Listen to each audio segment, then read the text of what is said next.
Hello guys, welcome to my YouTube channel. My name is Farid Khan. आज की इस video में हम अनऑर्डर लिस्ट के बारे में पढ़ेंगे। ठीक है, हमने पिछली वीडियो में लिस्ट के बारे में बताया था कि लिस्ट क्या है और लिस्ट की कितनी टाइप्स है, और वो टाइप्स हमने डिटेल से डिस्कस किए थे। ठीक है, अगर आपको लिस्ट के बारे में पता नहीं है तो हमारी पिछली वीडियो देख सकती है। ठीक है, इस वीडियो में हम अनऑर्डर लिस्ट के बारे में पढ़ेंगे।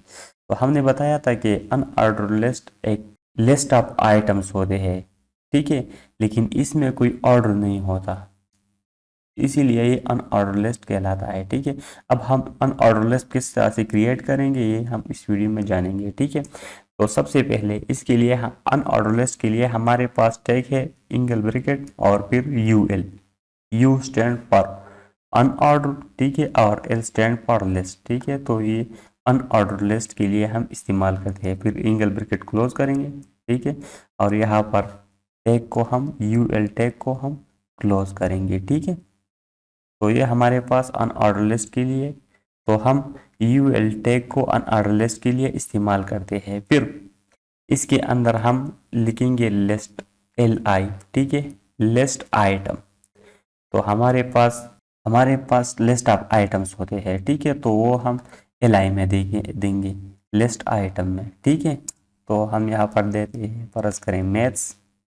ठीक है, और एल आई एक पेयर टैग है, तो ये पेयर टैग को हम क्लोज करेंगे। ठीक है, और फिर इसे हम दोबारा से कॉपी करेंगे, कंट्रोल सी करेंगे, यहाँ पर कंट्रोल वी।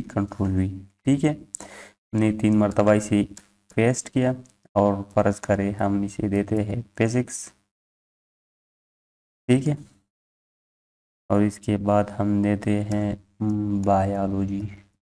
ठीक है, और इसे सेव करेंगे, सेव एज करेंगे। ठीक है, मैंने पहले से सेव किया है। ठीक है, अनऑर्डर लिस्ट के नाम से, और इसका एक्सटेंशन HTML है। ठीक है, तो आप इसे सेव करेंगे, मैंने पहले से सेव किया है। फिर जाएंगे वहाँ पर जहाँ पर अपना फाइल सेव किया है, और यहाँ पर आप देखेंगे कि हमारा फाइल यहाँ पर आ चुका है। ठीक है, अनऑर्डर लिस्ट के नाम से मैं इस पर डबल क्लिक करूँगा तो हमारा फाइल अब रन हो चुका है। आप यहाँ पर देख सकते हैं कि हमारा अनऑर्डर लिस्ट क्रिएट हो चुका है। ठीक है, तो इस तरह से हम अनऑर्डर लिस्ट क्रिएट करते हैं। आई होप आपको ये वीडियो पसंद आई होगी। अगर पसंद आए तो लाइक करें, हमारे चैनल को सब्सक्राइब करें ताकि आपको आने वाली तमाम वीडियो की नोटिफिकेशन बर वक्त मिल सके। मिलते हैं अगली वीडियो में, तब तक के लिए बाय बाय।